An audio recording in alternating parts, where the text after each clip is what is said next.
मूसा जाओ जाओ তুমি মিশরে যাও, মিশরে গিয়ে ফেরাউনকে দাওয়াত দাও। मूसा পয়গম্বর শ্বশুরকে বললেন, শ্বশুর দীর্ঘ 10টা বছর আমি আপনার বাড়িতে ছিলাম, মনে আছে না নাই?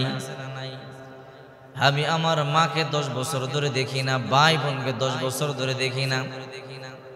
আমি এখন মিশরে যাব মাদায়েন থেকে। মাদায়েন হইল সৌদি আরবে। সুবহানাল্লাহ। মাদায়েন কোথায়?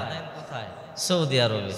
যদি আপনারা চান মদিনাতুল মুনাওয়ারা থেকে 400 কিলোমিটার দূরে টেস্কি নিয়ে গেলে দেখতে পারবেন শুআইব আলাইহিস সালামের বাড়ি। আবার মুসা নবী বলে, আল্লাহ শ্বশুরকে বলে, শ্বশুর আব্বা যান আমি আমার দেশে যাব।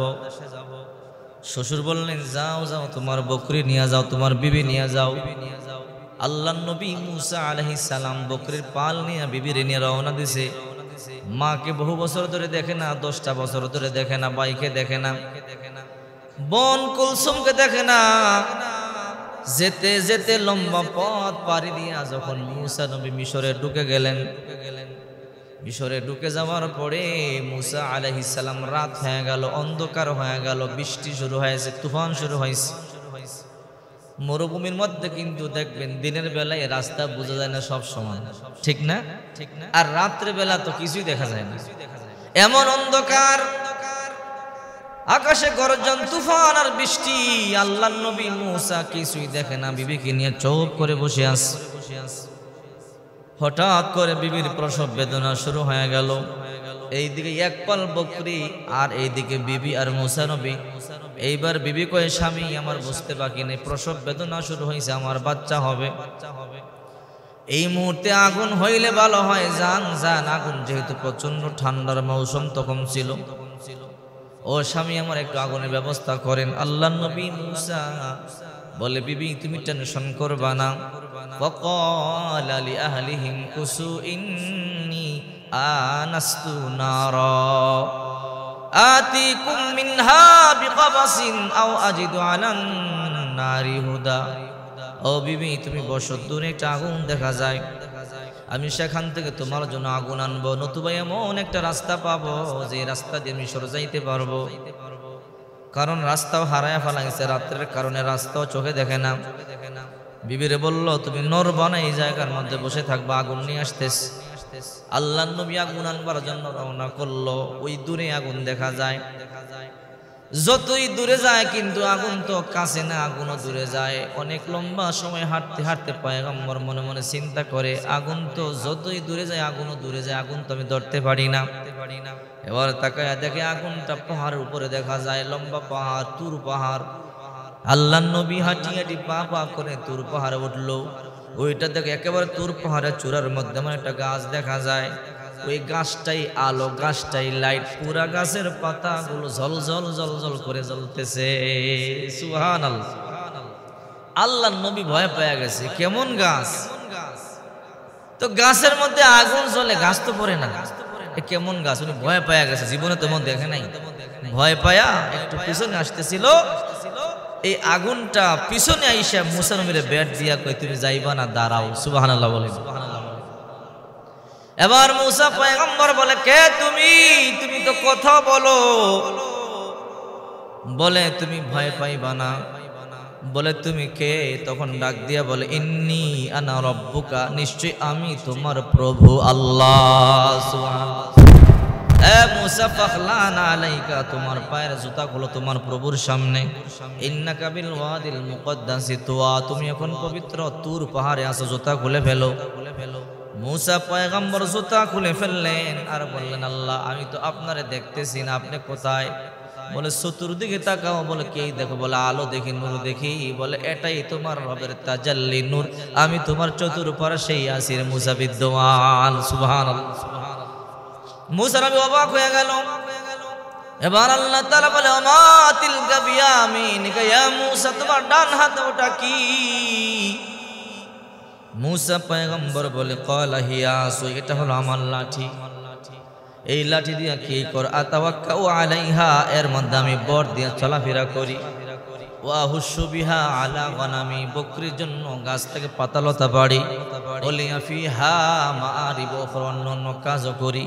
আল্লাহ তাআলা বলে, قال القها يا موسى হে মুসা তোমার হাতের লাঠিটা মাটির মধ্যে একটু ফালায়া দাও তো বলে ফালায়া দিলে কি হবে বলে ফালাও ফালকাহা মুসা নবী যখন লাঠি জমিনের মধ্যে ফালাইছে হাইয়াতুন তাসা সাথে সাথে লাঠি একটা জিন্দা বড় অজগর সাপ হয়ে গেছে অনেক বড় সাপ যেই সাপের দুই ঠোঁটের প্রশস্ততা ছিল 100 গজ সুবহানাল্লাহ বলেন দুই ঠোঁটের প্রশস্ততা আমাদের এই মসজিদের ছাদ কয় ফিট মসজিদের ছাদ মানে 16 থেকে 3 তলা পর্যন্ত যদি 30 ফিট হয় আর যদি ওইটা যদি 100 গজ হয় এবার চিন্তা করেন ওই মাথা কই যাইবে আল্লাহু আকবার বলেন কিতাবের মধ্যে আছে ওই সাপটার দৈর্ঘ্য ছিল 1 কিলোমিটার তার মানে কত বড় সাপ হইছে আল্লাহ তাআলা বলে ও মুসা খুযহা দর ওয়ালা তাখাফ তুমি ভয় পাইও না মুসা নবী কে আল্লাহ এত বড় সাপ কেমনে ধরুম ধরো সানুঈদুহা সিরাতাহাল উলা তুমি ধরলে আমি সাথে সাথে আগের মতো তোমার সাপটারে লাঠি বানাই দেব সুবহানাল্লাহ বল এখন যদি কারো কাছে এমন একটা লাঠি থাকে আর এই লাঠি ফালাইলে এত বড় সাপ হয় এই বাংলাদেশে কি তার কোনো ভয় আছে নাকি এই লাঠি ছাড়লে এমন বড় সাপ হইলে পুলিশ আর্মি তার সামনে আইব না কেমন বড় সাপ তো দেখি নেই জীবনে আল্লাহ তাআলা বলে ও মুসা ওয়াদমুম ইয়াদাকা ইলা জানাহিকা তাখরুজ বাইদা ডান হাতটা বাম হাতের বগলে নিচে ঢুকাও টান দাও ডান হাতটা বাম হাতের বগলে ঢুকাইয়া টান দিতে দেরি লাইট 1000 ভোল্টের লাইট সুবহানাল্লাহ বলেন বলে যাও যাও ফেরাউনকে গিয়ে কালিমার দাওয়াত দাও মুসা নবীকে আল্লাহ আমার মুখের মধ্যে জড়তা আল্লাহ বলে তোমার নবুয়ত দিলাম দায়িত্ব পালন করো বলে আল্লাহ আমার মুখের মধ্যে জড়তা আছে ও আল্লাহ আমার ভাই হারুনকে আপনি নবুয়ত দিয়া দেন দুই ভাই মিল্লা গিয়ে ফেরাউনকে দাওয়াত দেব আল্লাহ বললেন যাও যাও দুই ভাইকে তোমার ভাইকে নবুয়ত দিয়ে দিলাম দুই ভাই নবুয়ত পাওয়া গেল অথচ হারুন নবুয়ত পাইছে নিজেও জানে না রাত্রে বেলা নবুয়ত পাইছে এমন খুশি বিবির কথা বললা গেল আর বিবিও 3 দিন অপেক্ষা করিয়া স্বামীর জন্য বাড়িতে চলে গেছে ফেরত মুসা নবী রাত্রে বেলা বাড়িতে আইসা বলে মা দরজা খোলো ইফতাহু বাব ইয়া উম্মি হে মা দরজা খোলো ইকরাউল বাব দরজায় নক করলো ভিতর থেকে মা বলে মান আনতা কে তুমি বলে ও মা আমার চিনতে পারো নাই আমি তোমার কলিজা টুকরা সন্তান মুসা মায়ে কয় ও মুসা এত বছর কোথায় ছিলি রে বাবা তোর জন্য কত রাত আমি মা ঘুমাই নাই তোর জন্য কত বেলা খাবার আমি মা খাই নাই কারণ যখন কোনো সন্তান ভাগা থাকে বাড়িতে থাকতে পারে না প্রশাসনিক কারণে যখন কোনো সন্তান ঘরে থাকতে পারে না জালেম ফেরাউনের কারণে মুসা পয়গম্বর বাড়ি ছাড়া ঘর ছাড়া ছিল তখন কিন্তু কোনো মা বাবা শান্তিতে ঘুমাইতে পারে না কথা বলেন ঠিক কিনা মুসা নবীর মা সন্তানকে হারাইয়া না খাওয়া মা পর্যন্ত ঘুমায় না ও বাবা এত বছর পরে আসলি বলে মা সুসংবাদ কি সুসংবাদ বলে মা আমি নবুয়ত পাইছি বলে আমার ভাই হারুন নবুয়ত পাইছি বলে তাই নাকি বলে হ্যাঁ মা যাই ফেরাউনকে দাওয়াত দে বলে আয় বলে কি দীর্ঘ 1 যুগ 12 বছর পর্যন্ত কোনো খাবার তোরে খাওয়াইতে পারি না আজকে নিজের হাতে তোরে একটু খাবার খাওয়াই আর মা কয় তুই পারবি না ফেরাউন কত বছর ধরে তোকে হত্যা করবার জন্য তন্ন তন্ন করে মিশর তালাশ করতেছে ফেরাউন দেখলেই তোরে হত্যা করে ফেলবে তার সামনে যাইস না মুসা পয়গম্বর বলে মা তুমি তো জানো না আল্লাহ তাআলা যে অস্ত্র আমারে দিছে ওই অস্ত্রের সামনে ফেরাউন টিকতে পারবে না বলে কি অস্ত্র বলে দেখবা বলে হ্যাঁ বলে দেখাও তুমি মা বলে দেখাও মুসা নবী লাঠি ছাড়ছে বিশাল বড় সাপ হয়ে গেছে আবার যখন ডান হাত বাম হাতের বগলে দিছে লাইট হয়ে গেছে মা আশ্চর্য হয়ে বলে যা আমি আল্লাহর রাস্তায় তোরে ছেড়ে দিলাম আল্লাহ তোরে হেফাজত করবে এবার ছোট ভাই হারুনকে নিয়ে ফেরাউনের দরবারে গিয়ে বলে ও ফেরাউন কালিমা পার মুসলমান হা মূর্তি পূজা সার খোদাগিরি সার বলে মুসা তোমার এত দীর্ঘ 1 যুগ ধরে তালাশ করতেছি কই ভাগ্যে ছিলাম বলে নবুয়ত পাইছি ক্ষমতা নিয়ে আইছি কালিমা পর মুসলমান হ ফেরাউন কই আমার সামনে টিকতে পারবি না ও ক্বালা ফিরআউন দারুনি আকুতুল মুসা ফেরাউন কয় ক্বালা ফিরআউন কয় দারুন আমারে সার আকুতুল মুসা, মুসার আমি হত্যা করে ফেলবো। ওয়ালিয়াদউ রাব্বা, মুসা তার আল্লাহর ডাকুক। ইন্নী আখাফু আইয়ুবাদদিলা দীনাকুম, আমার তো ভয় হয় মুসা দিন পাল্টায়া দিবে, নতুন দিনের দাওয়াত দেয়, আমার সারো। মুসাকে মোকাবেলা করবার জন্য সামনে আইসা টিকতে পারবা না। সুবহানাল্লাহ। এরা উনকে এমন কি অস্ত্র আনছো টিকতে পারবো না, দেখবা নাকি? বলে দেখাও। যখন হাত বুগলের নিচে দিয়ে টান দিছে, লাইট হয়ে গেছে। ফেরাউন কই এইটা কোন একটা তোমার ক্ষমতা হইল নাকি? এইটা দিয়ে কি হবে? অন্ধকারের মধ্যে পথ দেখা যাবে। এই তো বলে আরো আছে কি? পুরান একটা বাঁকা লাঠি আছে, এইটাই আমার ক্ষমতা। বলে কেমনে দেখাও? লাঠি সারছে, যখন বিশাল বড় সাপ হয়ে গেছে, ফেরাউন দেখে পাতলা পায়খানা করে দিছে। এত বড় সাপ তো জিন্দেগিতে দেখি নাই। আশ্চর্য, কিতাবে তাফসীরের মধ্যে আছে ফেরাউন 2 বার বাথরুম করছে ওই দিন একদিন। এবার ফেরাউন কয় মুসা তাড়াতাড়ি সাপ বন্ধ করো, সাপ বন্ধ করো। কথা যা বলবার আগে সাপ বন্ধ কইরা পরে বলো। এবার মুসা নবী সাপের গায়ে হাত দিলেন, এবার লাঠি হয়ে গেল। এবার ফেরাউন কয় মুসা তুমি তো কালিমার দাওয়াত কিনা বুঝা শুই না, বলমুনে বাড়িতে চলে যাও। হামান দেখবে, হামান কি করবো রে? মুসাই তো দাওয়াত দিল, কি করব? বলে মুসার আপনি ভয় পায়েন না। বলে কেন? বলে এগুলো জাদুর মাধ্যমে হয়। এক কাজ করেন। বলে কি কাজ? আপনার টাকার অভাব নাই, স্বর্ণের অভাব নাই, মিশরে যত জাদু করেছে সবাইকে দাওয়াত দেন, যত টাকা লাগে দিবেন, মুসার ধ্বংস করে ফেলবেন। দেখবেন মিশরীয় জাদুকররা জাদু করলে মুসার জাদুর সাপ ধ্বংস হয়ে যায়। বলে তাই নাকি? বলে হ্যাঁ। বলে জাদুকর আমি দাওয়াত দেব, আপনি মুসার সাথে মোকাবেলার জন্য এটা দিন তারিখ ঠিক করেন। মুসা নবীর সাথে দিন তারিখ ঠিক করা হলো আগামী জুমার দিন, আশুরার দিন 10 তারিখ, মুহররমের 10 তারিখ, জুমার দিন শুক্রবার। মিশরের ওই ময়দানে সমুদ্রের পাড়ে বিশাল বড় লড়াই হবে। একদিকে ফেরাউনের জাদুকর, অন্যদিকে মুসা নবী একা, তার ভাই হারুন। বিশাল আয়োজন শুরু হয়ে গেল। এক কিতাবের মধ্যে আসছে ফেরাউন 6000 জাদুকরকে নিয়ে আসলো, আরেক কিতাবের মধ্যে 300 জাদুকর। 6000 জাদুকর এক পাশে দাঁড়ানো, ফেরাউন সিংহাসনের মধ্যে বসে আছে। মুসা পয়গম্বর আর তার ভাই হারুন ছোট্ট একটা লাঠি নিয়ে ইতিমের মতো ওই যে মাঠের এক পাশে দাঁড়ায় রয়েছে।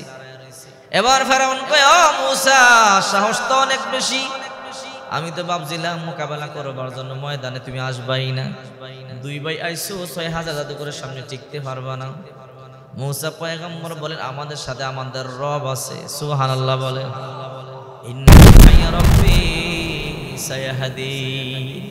আমাদের সাথে আমার রব আছে, আমার রব সঠিক পথ দেখাবে। সুবহানাল্লাহ। বলে মুসা জাদু শুরু করে দাও। মুসা পয়গম্বর বলে না না, চ্যালেঞ্জ তুমি করছো, আমি করি নাই, আমি তো কেবলমাত্র চ্যালেঞ্জটা গ্রহণ করেছি, তুমি জাদু শুরু করে দাও। এইবার ফেরাউন 6000 জাদু করে বলল জাদু শুরু করে দাও। হাজার হাজার লক্ষ লক্ষ শুরু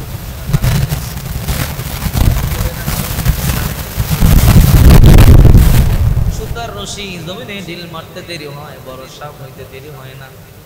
রশি 6000 জাদুকর মারতেছে, সাপ হইতেছে, হাজার হাজার সাপ ময়দানটা ভরে গেছে। সামনের টার্গেট মুসা নবী আর হারুন নবী ওই পাশে আছে দাঁড়াইয়া। ওই পাশ থেকে যখন জাদুকররা এরকম রশি ফালায়া দেয়, সাপ হইয়া দৌড়াইয়া মুসা পয়গম্বর হারুন পয়গম্বরের সামনে গিয়ে ফানা ধরে, কামড় দেয় না, ভয় দেখায়। ফেরাউন আসতেছে সিংহাসনের মধ্যে বসিয়া, হে মুসা বলছিলাম না লড়াই করবার জন্য আসবা না, হাজার হাজার সাপের সামনে কেমনে মোকাবেলা করবা? আল্লাহর পয়গম্বর বলে তোমাদের যত ক্ষমতা আছে সব প্রয়োগ করো। 6000 জাদুকর রশি ছাড়ে আর সাপ হয়ে যায়, হাজার হাজার সাপ হয়ে গেল। সাপগুলো গোটা ময়দানটা দৌড়াদৌড়ি করে, আর হারুন নবী মুসা নবীকে পুরো বের দিয়ে ফেলাইছে। এবার হারুন বলে ভাই কিছু একটা করো, বলে এদের করা শেষ হোক। এবার জাদুকররা বলো মুসা আমাদের সব সাপ সারা শেষ হয়ে গেল, পারলে মোকাবেলা করো। কিছুক্ষণের মধ্যে তোমাদের 2 ভাইকে খেয়ে ফেলবে, হাড্ডিও খুঁজে পাওয়া যাবে না। এবার মুসা নবী কয় তোমাদের ক্ষমতা সব ছাড়ো, বলে আমাদের শেষ, তুমি শুরু করো। ফেরাউন হাসে, হামান হাসে, সবাই হাসতেছে। এবার মুসা পয়গম্বর বলে তাহলে শুরু করি, কিন্তু শুরু করে দাও। মুসা পয়গম্বর যখন বিসমিল্লাহ বলিয়া লাঠি জমিনের মধ্যে ফালায়া দিল, ফালাইতে দেরি এমন বড় সাপ হইছে, সাপের লেজটা 1 মাইল দূরে, মাথাটা 1 মাইল উপরে, 2 ঠোঁট 100 গজ প্রশস্ত। আল্লাহর পয়গম্বর মূসা যখন সাপ চাললো, সবাই পাগল হয়ে দৌড়াদৌড়ি শুরু করে দিছে। মূসা পয়গম্বরের সাপ একটা নিঃশ্বাস টান দিছে, 6000 জাদুকরদের লক্ষ লক্ষ সাপ বাতাসের মতো টান দিয়া এক টানে পেটের মধ্যে গিলে ফেলছে। আল্লাহ! ফেরাউন একটা দৌড় দিছে। তাফসীরের মধ্যে এসেছে ওই দিন ফেরাউন বাথরুম করেছে। এবার ফেরাউন গিয়া কয় আপনি হবে না। মূসা ভয়ঙ্কর জাদু নিয়ে আসছে। ওকালা ফিরাউন, ফিরাউন কয় জারুনি আমার স্যার, আকতুল মূসা হত্যা করব। হামান বলে এমনি হত্যা করতে পারবেন না।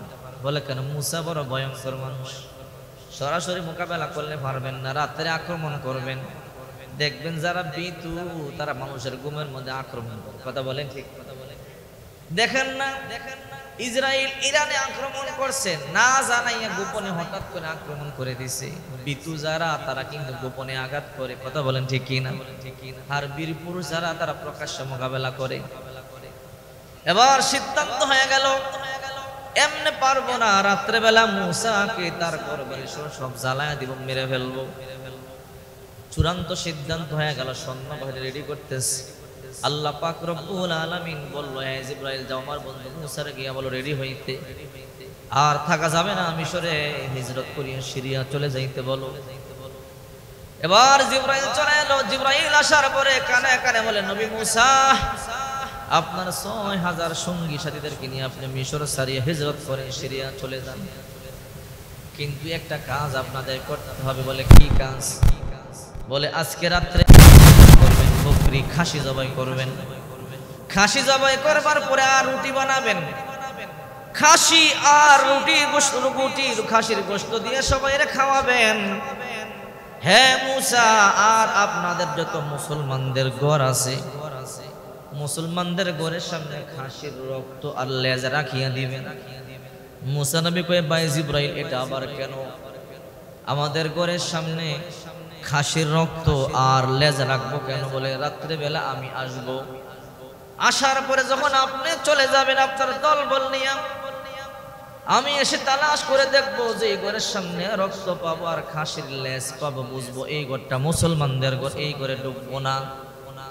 আর বাকি ফেরাউনের বংশের কিপ্তি বংশের যত ঘর আছে সবার ঘরে ঢুকিয়া যুবতী মেয়েদেরকে হত্যা করে ফেলবো। মূসা আলাইহিস সালাম বলে, ও জিবরাইল ভাই, যুবতী নারীদেরকে কেন হত্যা করবেন? বলে মূসা পয়গম্বর আপনি যখন মায়ের গর্ভে ছিলেন, ফেরাউন ৮০,০০০ বাচ্চা জবাই করে করে নির্মদের মধ্যে ভাসাইছে, সেই বদলা নিবে আল্লাহ আজকে। সুবহানাল্লাহ বলে। এই জন্য পাগল হয়েন না। অনেকে খোদার গজব কেন পড়ে না, এরকম বলে কি বলে না? দেখেন না ৪০ বছর আগে মূসা পয়গম্বরের জমানায় ফেরাউন অত্যাচার করছে, আল্লাহ ৪০ বছর পরে তারে ধরছে। নবী মক্কার জমিনে দোয়া করছে, আল্লাহ উমুকরে ধরো, উমুকরে ধরো। এই দোয়াটা ১৩ বছর পরে বদরের প্রান থেকে আল্লাহ কবুল করছে। সুবহানাল্লাহ। অনেকে অনেক সময় কয় এত দোয়া করে দোয়া তো কবুল হয় না। সব দোয়ার সাথে সাথে কবুল হয় না, একটু সময় নেয়। আর যেই দোয়া যত বেশি সময় নিয়ে কবুল হবে ওইটার মধ্যে আপনার জন্য বেশি কল্যাণ আছে। সুবহানাল্লাহ। এবার মূসা নবী দল বল নিয়া খাসি জবাই করে খায়া ঘরগুলোর সামনে রক্ত আর খাসির লেজ রাখিয়া চলে গেল ৬০০০ সৈন্যবাহিনী নিয়া।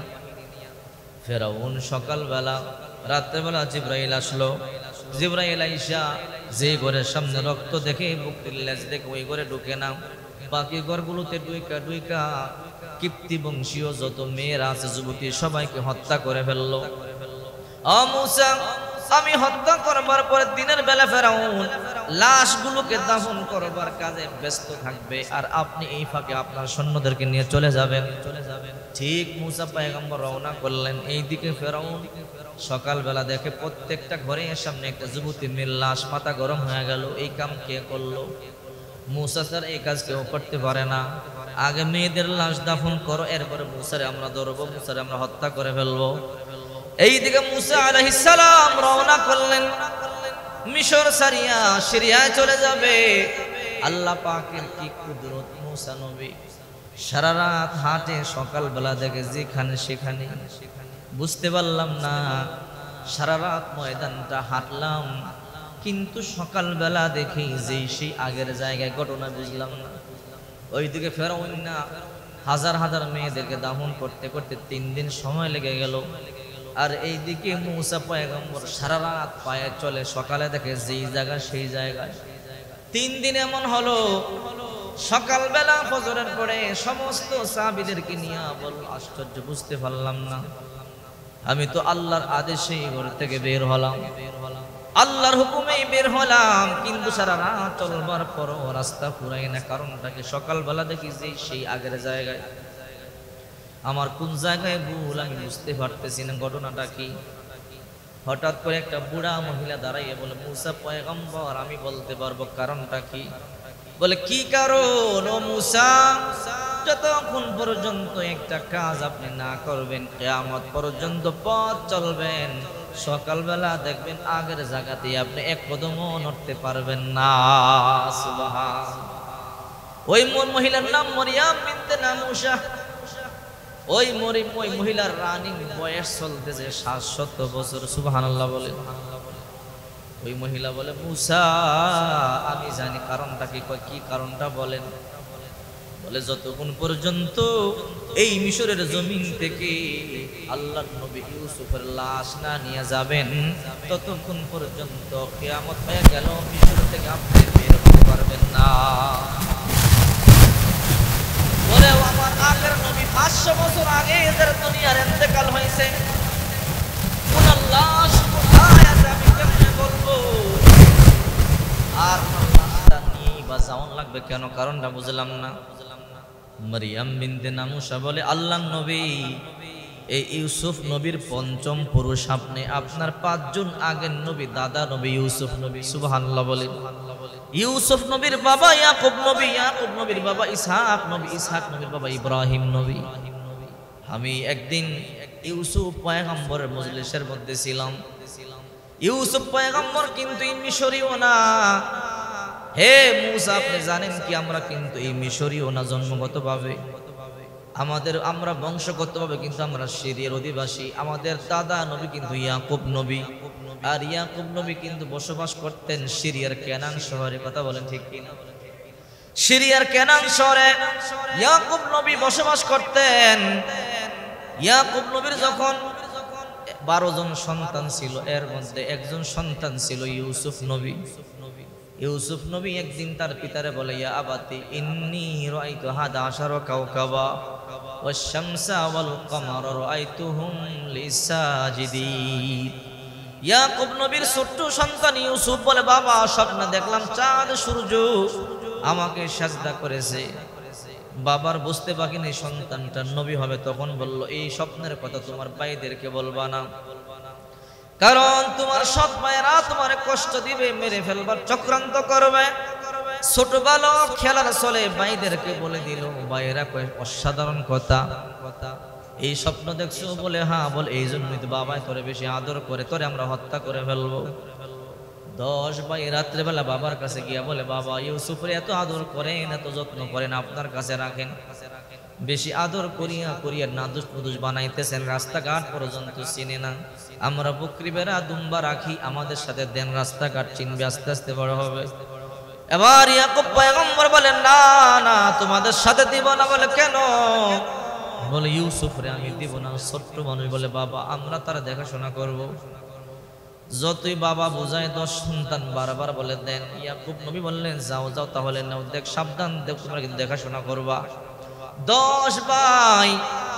ইউসুফ পয়গম্বর তখন মাত্র ছোট্ট বালক, তার বয়স মাত্র 6 থেকে 7 বছর। 10 ভাই জঙ্গলার মধ্যে নিয়ে কয়, তোরে আমরা হত্যা করবো। কয়, কেন? বাবার কাছ থেকে বইলে আনছো, ইয়ারতা ওয়াল আব ওয়া ইন্না লাহু লাহাফিজুন। আমার ভালো করে খাওয়াইবা, তোমাদের সাথে খেলাধুলা করাইবা, আর দেখাশোনা করবা। আর এখন তোমরা বলো আমারে মারবা, কারণটা কি? বলে, তোর জন্য বাবার কাছে আমরা সম্মান পাই না। ও মূসা নবী, 10 ভাই হাত পা বাঁধিয়ে ইউসুফ নবীকে সিরিয়ার অন্ধ কেনান কূপের মধ্যে যখন ফালাইয়া দিছিল, ইউসুফ নবী 3 দিন পর্যন্ত ছোট্ট বালক ওই কূপের মধ্যে ছিল। দুনিয়ার আপন বলতে তার কাছে কেউ ছিল না। আল্লাহ তাআলা বলে, রা জিবরাইল আমার বন্ধু ইউসুফের কাছে যা, সান্ত্বনা দে, আমি আল্লাহ তাআলা আমার বন্ধুর হেফাজত করব। 3 দিন পরে এই মিশরের একদল ব্যবসায়ী লোক সিরিয়া গেছিল, মালিক ইবনে জার নাম। পানি উঠাইবার জন্য কূপে তাকায়া দেখে ছোট্ট বালক ইউসুফ নবীকে ওই কূপ থেকে উঠাইয়া ওই দিন যে সিরিয়া থেকে মিশরে আনছে, ওই দিন থেকে আজ পর্যন্ত আমরা মিশরে বসবাস করি। 500 বছর সময় চলে গেছে। সুবহানাল্লাহ বলে। ইউসুফ নবী একদিন বড় হলো, মিশরের বাদশা হলো। বাদশা হওয়ার পরে ইউসুফ পয়গম্বর তার মা আর বাবাকে ভাইদেরকে সেই সিরিয়া থেকে এই মিশরের জমিনে নিয়ে আসছিল। ওই দিন থেকে আমরা সিরিয়াবাসী মিশরে বসবাস করি। আসলে বংশগতভাবে কিন্তু আমরা সিরিয়ার অধিবাসী, কেনানের অধিবাসী।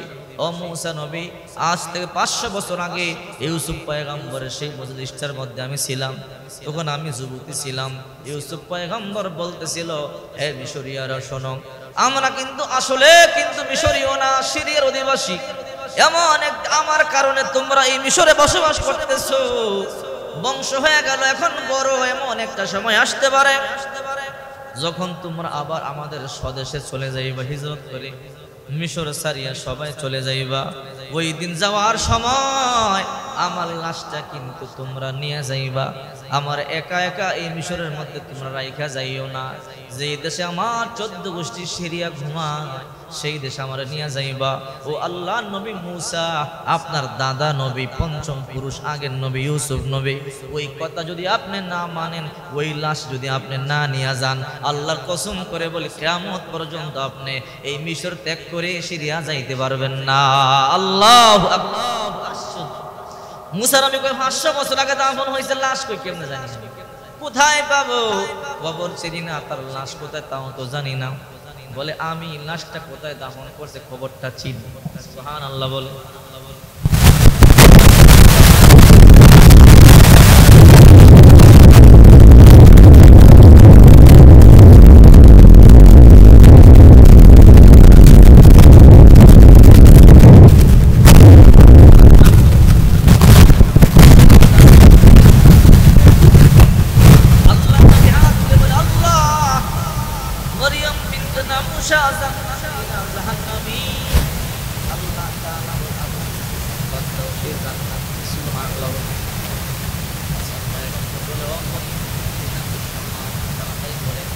আল্লাহ তাআলা আপনার জান্নাতের খাতায় লিখে দিয়েছে। এইবার তাড়াতাড়ি বলুন তার খবরটা জায়গা ঠিক আছে, বলে তার খবরটা আলেকজান্ডারিয়াস। মূসা পয়গম্বর বলে আলেকজান্ডারিয়াটা আমার কিন্তু জানি না। বলে আলেকজান্ডারিয়া আমি জানি না। আলেকজান্ডারিয়া হলো লোহিত সাগরের উত্তর পাশে আকাবা উপসাগর। এই আকাবা উপসাগর থেকে 120 মাইল উত্তর দিকে একটা খাল এই 120 মাইল যাওয়ার পরে একটা জায়গা আছে, সুবহানাল্লাহ। এই ভূমধ্য সাগরে যদি আপনি যান বর্তমানে, ওখান থেকে যদি আপনি পশ্চিম দিকে যান, প্রথমে যেই সামুদ্রিক বন্দর পাবেন তার এই প্রস্তায়তের পরে আরেক পশ্চিম দিকে গেলে দ্বিতীয় সামুদ্রিক বন্দর, তার নাম হল আলেকজান্ডারিয়া। নীল নদের মোহনা, বিশাল সাগরের 4 সাগর উচ্চতা। সুবহানাল্লাহ। এবার মরিয়ম বিনতে নামুসা বলে আমি দেখেছি ইউসুফ পয়গম্বর সেই আলেকজান্ডারিয়ায় নীল নদের মোহনার ঘরের মধ্যে দাফন করা হয়েছে। মুসা পয়গম্বর বলে মানুষের দাফন করে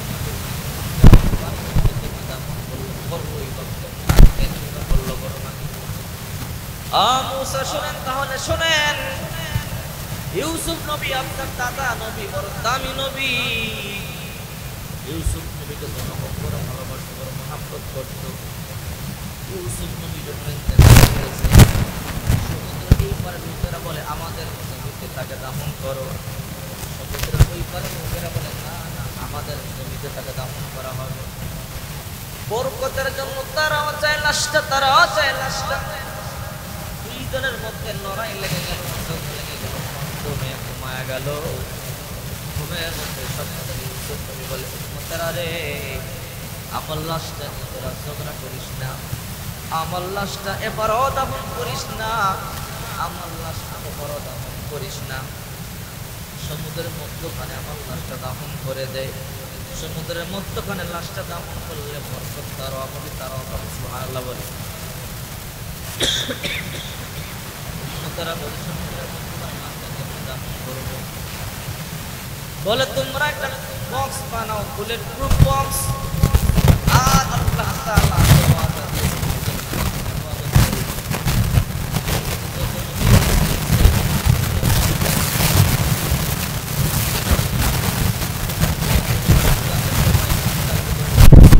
সুবহানাল্লাহ। আল্লাহ তাআলা বলেন যত নবী রাসূল দুনিয়াতে এসেছে একজন মুর্দা না, সবাই জিন্দা। কবরের মধ্যে আল্লাহ তাআলা এদেরকে সুযোগ দিয়েছেন তারা নামাজ আদায় করে, কবরে জিকির করে, কবরের মধ্যে আল্লাহর ইবাদত বন্দেগীও করে, প্রশংসা করে। সুবহানাল্লাহ। এবার ইউসুফ পয়গম্বর বলল তোমরা আমার লাশটা পানিতে বুলেট প্রুফ একটা কফিনের মধ্যে বক্সের মধ্যে করে দাফন করে দাও। আল্লাহ পাক রব্বুল আলামিন হেফাজত করবে। আর আমার বংশে আমার নাতি পুতির মধ্যে আল্লাহ তাআলা এমন একজনকে নবুয়ত দিবে, ওই আমার নাতির মাধ্যমে লাশটা উঠাই আল্লাহ তাআলা আবার মিশর থেকে এই লাশটা সিরিয়ায় নিবে। সুবহানাল্লাহ। আর মুসা পয়গম্বর বলে মারিয়াম, নীল নদের মোহনা তো অনেক বড়, কিন্তু কোন জায়গায় তালাশ করব? মহিলায় বলে আসেন, সেই জায়গাটা পর্যন্ত আমি চিনে রাখছি। ও নবী মুসা তাকায় দেখেন পুরা নীল নদের মোহনার মধ্যে কোনো ঢেউ নেই। বলে হ্যাঁ, একটা জায়গার মধ্যে পানি কামড়া কামড়ি করতেছে, পুরো 4টা মোহনার মধ্যখানে। বলে হ্যাঁ, এই জায়গায় লোক পাঠান, আমি দেখেছি দাফন করতে এই জায়গায়। আমার বিশ্বাস আল্লাহ তাআলা এখনো পর্যন্ত নবীকে অক্ষত অবস্থায় সেই জায়গার মধ্যে রেখে দিয়েছে। মুসা পয়গম্বর 4 জন যুবক পাঠাইলো, ডুবুরি পাঠাইলো, যাও যাও যাও। 4 জন ডুবুরি গিয়া তাকাইয়া দেখে এমন একটা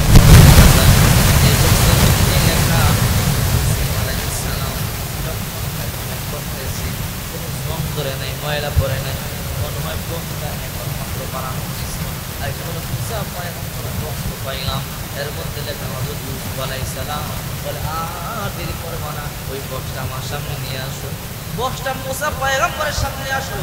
আনার পর আল্লাহ বিসমিল্লাহ বলে ডাকনা খুললো। ডাকনা খোলবার পরে দেখে আল্লাহর পয়গম্বর 500 বছর আগে দাফন করেছে। মনে হয় এখন যে নতুন করে খাবার খাইয়া বসিয়ে রয়েছে। এবার লাশটা নিয়ে রওনা করলো। এখন রাস্তা ফুরাইতেছে। এবার হাঁটতে হাঁটতে যখন নীল নদের কিনারায় গেল,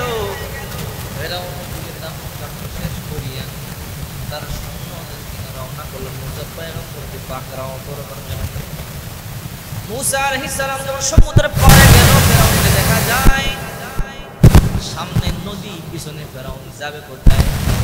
মুসা নদী দেখতে তারা বলে ক্বালা আসহাবু মুসা ইন্না লামুদরাকুন। মুসা নবী আমরা নিশ্চয় ধরা পড়ে গেলাম। বলে কেন? সামনে নদী, পিছনে ফেরাউন, কই যাব? মুসা পয়গম্বর বলে ক্বালা কাল্লা, কখনো না। ইন্না রাব্বি মাইয়া সায়াহদিন, নিশ্চয় আমার রব আমার সাথে আছে, তিনি সঠিক পথ দেখায় দিবে। আল্লাহ তাআলা বলে মুসা আমার নাম নিছো। হে মুসা হাতে কি লাঠি, ফাদরিব বিআসাকাল বাহার, লাঠি দিয়ে সমুদ্রে একটা বাড়ি দে। আল্লাহর নবী মুসা পয়গম্বর সমুদ্রের মধ্যে লাঠি দিয়ে বাড়ি দিতে দেরি আল্লাহ তাআলা বিশাল বড় 20 ফিট করে 16টা রাস্তা বানায় দিছে। 20 ফিট প্রশস্ত করে 16টা রাস্তা হইলে 6000 লোক এই রাস্তা দিয়ে হারাইতে সময় বেশি লাগবে। এবার মুসা নবী রওনা করলেন। 16 ফিট 16টা রাস্তা কিতাবের মধ্যে আসছে, কোরআন শরীফের মধ্যে আসছে। ওই রাস্তা ছিল 16 ফিট, 16টা 12টা রাস্তা, কারণ 12টা গ্রুপ ছিল। এখন বর্তমানে অধিকাংশ রাস্তার মাপ নেওয়া হয় 16 ফিট। ওইখান থেকেই সুবহানাল্লাহ বলে, আল্লাহু আকবার। দেখবেন অধিকাংশ রাস্তার মাপ কয় ফিট নেই, কারণ 16 ফিট রাস্তা দিয়া কেন বোঝা বহন করা সহজ, কোথাও লাগে